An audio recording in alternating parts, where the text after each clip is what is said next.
بسم اللہ الرحمن الرحیم۔ السلام علیکم ناظرین، آپ دیکھ رہے ہیں یوٹیوب چینل دو باتیں اور میں ہوں آپ کا میزبان محمود ناصر۔ ناظرین گرامی، الحمدللہ ہمارے 9 پاروں کی سمری مکمل ہو چکی ہے اور اسی طرح ہمارے 9 روزے بھی پورے ہو گئے ہیں الحمدللہ۔ آج ہم 10ویں پارے کی مختصر سمری شروع کرتے ہیں۔ 10ویں پارے میں سورۃ الانفال کا کچھ حصہ ہے اور باقی پارے میں سورۃ التوبہ یعنی سورۃ البراءت ہے۔ سورۃ توبہ کا دوسرا نام سورۃ البراءت ہے۔ سورۃ انفال کا کچھ حصہ 9ویں پارے میں بھی آیا ہے۔ انفال نفل کی جمع ہے جس کا مطلب ہے مال غنیمت۔ اس سورت کی پہلی آیت میں ایک ایسے ہی سوال کا جواب دیا گیا تھا جو مال غنیمت کے بارے میں کیا گیا تھا۔ 10ویں پارے کے شروع میں اس کی مزید تفصیل ہے جس میں بتایا گیا کہ مال غنیمت کا 5واں حصہ رسول اللہ صلی اللہ علیہ وسلم کے قرابت داروں، یتیموں، مسکینوں اور مسافروں کو دیا جائے گا، جبکہ 4 حصے مجاہدین کے درمیان تقسیم کیے جائیں گے۔ مال غنیمت کی تقسیم کا حکم بتانے کے بعد دوبارہ غزوہ بدر کی تفصیل ہے جس میں قرآن حکیم نے اپنے خاص اسلوب میں اس کی یوں منظرکشی کی ہے کہ گویا سامعین اپنی آنکھوں سے اس غزوے کا حال دیکھ رہے ہیں۔ فرمایا گیا ہے، اس وقت کو یاد کرو جب تم قریب کے ناکے پر تھے اور وہ دور کے ناکے پر تھے اور قافلہ تم سے نیچے اتر گیا تھا۔ آیت نمبر 42۔ غزوہ بدر کے حوالے سے جو باتیں یہاں ذکر کی گئی ہیں ان میں سے خاص باتیں یہ ہیں۔ جب دونوں لشکر آمنے سامنے ہوئے تو کفار نے مسلمانوں کی تعداد بہت ہی کم سمجھی اور یوں ہی مسلمانوں کو کفار بہت کم دکھائی دیے۔ ایسا اس لیے ہوا کہ اللہ تعالیٰ نے اس جنگ کا ہونا طے فرما دیا تھا اور اللہ نہیں چاہتا تھا کہ کوئی فریق بھی دوسرے کی کثرت سے مرعوب ہو اور وہ رائے فرار اختیار کرے۔ آیت نمبر 43-44۔ اللہ تعالیٰ نے غزوہ بدر میں مسلمانوں کی نصرت کا تذکرہ کرنے کے بعد اللہ کی نصرت کے حصول کے 4 عناصر ذکر فرمائے، جن میں سے پہلا عنصر ہے میدان جنگ میں ثابت قدم رہنا۔ دوسرا عنصر یہ ہے کہ اللہ تعالیٰ کا ذکر کثرت کے ساتھ کیا جائے۔ تیسرا عنصر یہ ہے کہ آپس میں اختلافات اور لڑائی جھگڑے سے بچ کر رہا جائے۔ نمبر 4، دشمن سے مقابلے کے وقت ناموافق امور پر صبر کرنا۔ یہ سب آیت نمبر 46 میں ہیں۔ کامیابی کے 4 عناصر بیان کرنے کے بعد مشرکین کی طرح فخر و غرور اور دکھاوا کرنے سے منع کیا گیا ہے۔ غزوہ بدر میں شیاطین مشرکین کے سامنے ان کے اعمال کو مزین کر کے پیش کرتا رہا۔ دوسری جانب مسلمانوں کی مدد کے لیے آسمان سے فرشتے نازل ہوئے جو کافروں کے چہروں اور پیٹھوں پر سخت ضربیں لگاتے رہے۔ آیت نمبر 48 سے 51۔ مفسرین اکرام فرماتے ہیں کہ اگرچہ یہ آیات تو غزوہ بدر کے بارے میں نازل ہوئی ہیں لیکن مفہوم کے اعتبار سے عام ہیں، چنانچہ موت کے وقت ہر کافر کی پٹائی لگتی ہے۔ قریش پر غزوہ بدر میں آفت آئی اور وہ ذلیل و خوار ہوئے تو اس کی وجہ یہ بتلائی گئی ہے کہ اللہ تعالیٰ کا دستور یہ ہے کہ جب کوئی قوم شکر کرنے کے بجائے کفر اور اطاعت کے بجائے گناہ شروع کر دیتی ہے تو اللہ تعالیٰ بھی اپنا معاملہ بدل دیتا ہے اور اسے نعمت کی جگہ سزا اور راحت کی جگہ مصیبت میں مبتلا کر دیتا ہے۔ غزوہ بدر کے پس منظر میں مسلمانوں کو ہدایت کی گئی ہے کہ وہ دشمنوں سے مقابلہ کرنے کے لیے مادی، عسکری اور روحانی تینوں اعتبار سے تیاری مکمل رکھیں۔ ظاہر ہے غزوہ بدر میں مادی تیاری مکمل نہ تھی، یہ تو اللہ تعالیٰ کی خاص نصرت کا نتیجہ تھا کہ مادی اور عسکری اعتبار سے کمزوری اور دونوں لشکروں میں بے پناہ تفاوت ہونے کے باوجود اللہ تعالیٰ نے مسلمانوں کو فتح عطا فرمائی۔ لیکن آئندہ کے لیے مسلمانوں کو حکم دیا گیا کہ وہ حالات اور ضروریات کے مطابق بھرپور تیاری کریں تاکہ ان کے اسلحے اور ساز و سامان کو دیکھ کر دشمن پر رعب طاری ہو جائے اور وہ اسلامی لشکر کے سامنے آنے کی جرأت ہی نہ کرے۔ جہاں تک ہو سکے تم ان سے مقابلے کے لیے تیاری رکھو، قوت بھی اور گھوڑوں کا پالنا بھی ان کے ذریعے تمہاری دھاک بیٹھی رہے گی اللہ کے دشمنوں پر اور تمہارے دشمنوں پر اور اس کے سوا دوسرے لوگوں پر جنہیں تم نہیں جانتے، اور اللہ انہیں جانتا ہے۔ آیت نمبر 60۔ یہاں اس بات کی وضاحت ضروری ہے کہ مادی قوت اور طاقت کی اہمیت کے باوجود جو روحانی قوت کا انکار نہیں کیا جا سکتا، بلکہ حقیقت تو یہ ہے کہ دشمن سے دو بدو ہونے کے لیے روحانی اور ایمانی قوت تمام دوسری قوتوں اور وسائل کے مقابلے میں زیادہ اہمیت رکھتی ہیں۔ یہی وہ قوت ہے جو کمزوروں کو طاقتور بناتی ہے، جو چھوٹے کو بڑے لشکر کے سامنے ٹکرانے کا حوصلہ عطا کرتی ہے، جو شہادت کی راہ پر چلنا آسان کرتی ہے۔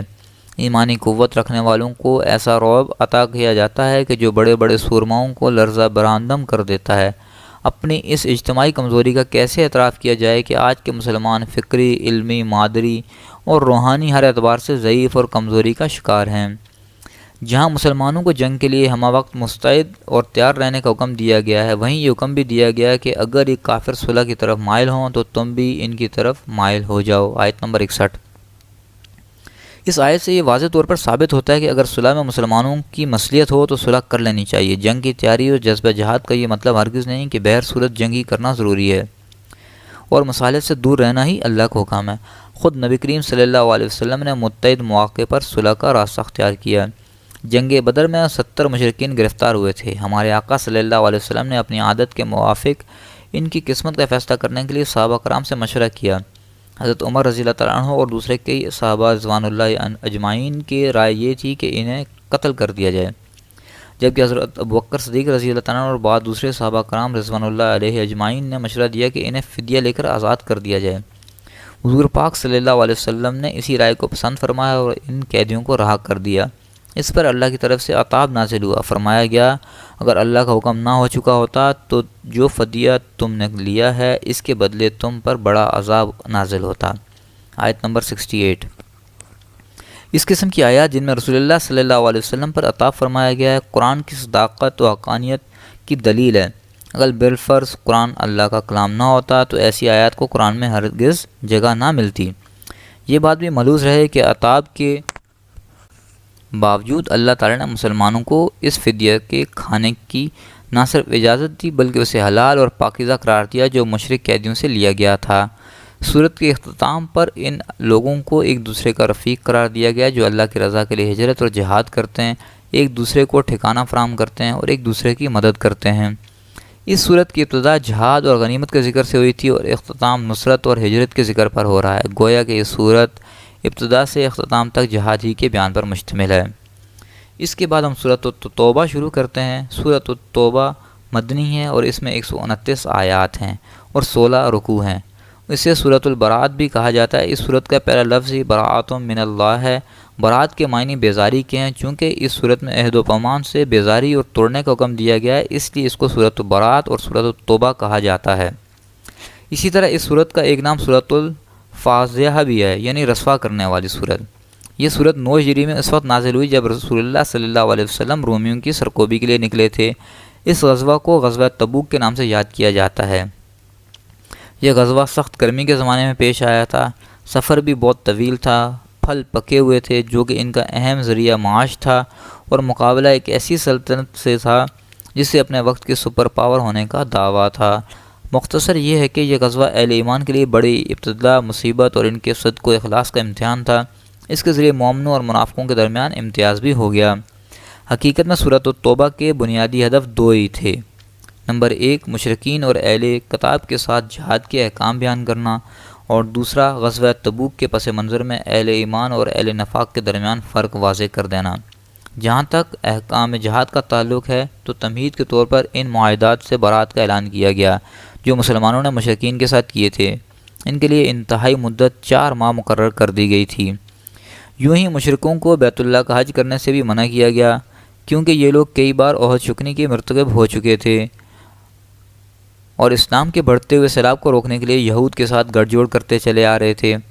مشرکوں سے برات کا اعلان کرنے کے بعد اہل کتاب کے ساتھ بھی قتال کی اجازت دی گئی، مگر مکر و فریب، عہد شکنی، منافقت اور جھوٹ ان کی فطرت میں رچ بس چکا تھا۔ یہود کا قبیلہ بنو قریظہ ہو یا بنو نذیر ہو یا بنو قینقاع ہو، انہوں نے اسلام اور مسلمانوں کو نقصان پہنچانے کا کوئی موقع آج سے نہیں جانے دیا۔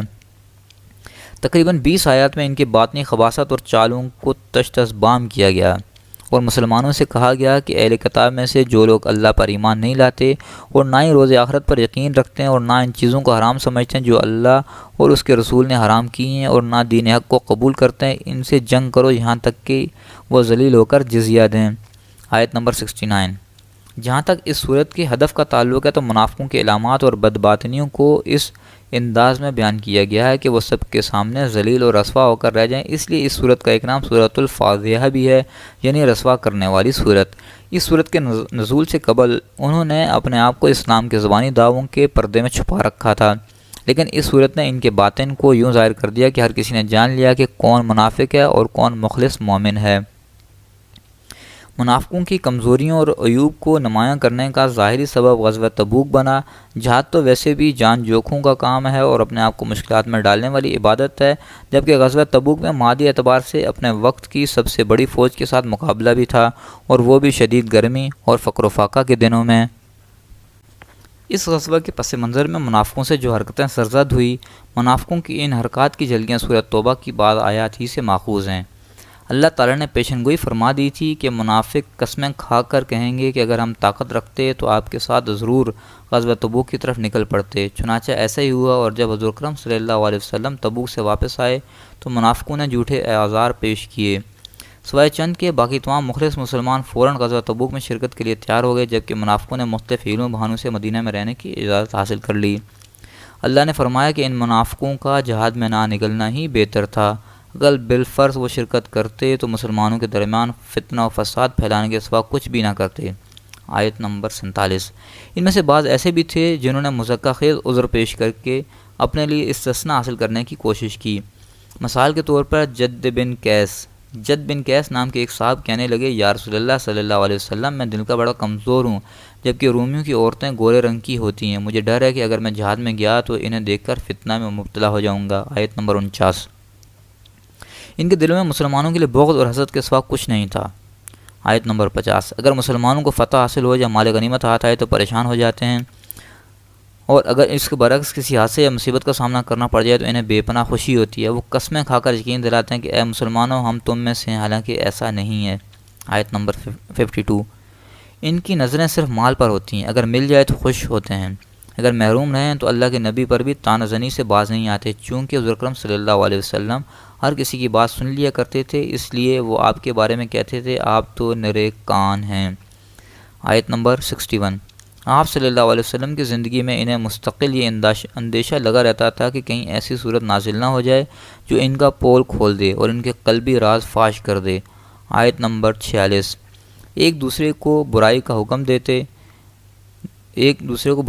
دینا، نیکی سے روکنا اور بخل کرنا ان کی نمایاں صفات میں سے ہیں۔ آیت نمبر 67۔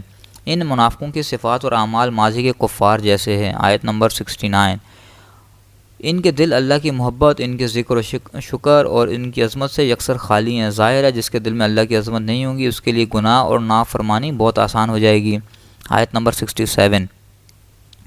منافقوں کو کفار کے ساتھ تشبیہ دینے کے بعد قوم نوح، قوم عاد، قوم سمود، قوم ابراہیم و اصحاب مدین اور قوم لوط کا ذکر کیا گیا۔ 10ویں پارے کے آخر تک منافقوں کا ہی تذکرہ ہوا ہے، اور ان کے بارے میں اللہ تعالی نے یہاں تک فرما دیا کہ اے میرے پیغمبر صلی اللہ علیہ وسلم، اگر آپ ان کے لیے 70 بار بھی استغفار کریں تو بھی اللہ ان کی ہرگز مغفرت نہیں کرے گا، اور یہ بھی فرما دیا کہ اگر ان میں سے کسی کا انتقال ہو جائے تو آپ اس کی نماز جنازہ ادا نہ فرمائیں۔ آیت نمبر 84۔ منافقوں کے ساتھ ساتھ اللہ نے ان مخلصین مسلمانوں کا بھی تذکرہ فرمایا ہے جن میں سے کوئی بڑھاپے، کوئی شدید بیماری اور کوئی سامان جہاد نہ ہونے کی وجہ سے جہاد میں شرکت نہ کر سکا۔ ان لوگوں کے جذبات کا یہ عالم تھا کہ جہاد میں شرکت نہ کر سکنے کی وجہ سے ان کی آنکھوں سے آنسو امڑ آتے تھے، اس لیے فرمایا گیا کہ مخلصین کی اس جماعت پر کوئی گناہ نہیں۔ یہاں پارہ نمبر 10 کی مختصر سمری کا اختتام ہوتا ہے۔ اللہ سے دعا ہے کہ اللہ تعالیٰ تمام مسلمانوں کے منافقوں کی صفات سے بچائے اور پکا سچا مومن بنائے، آمین۔ آخر میں ناظرین محترم، آپ سے گزارش کی جاتی ہے کہ ہمارے چینل کو سبسکرائب کریں اور ہمیں کمنٹس کریں، ہماری ویڈیوز کو لائک اور شیئر کریں۔ آج بس اتنا ہی، کل ملتے ہیں انشاءاللہ پارہ نمبر 11 کی سمری کے ساتھ۔ اس وقت تک اجازت، اللہ حافظ۔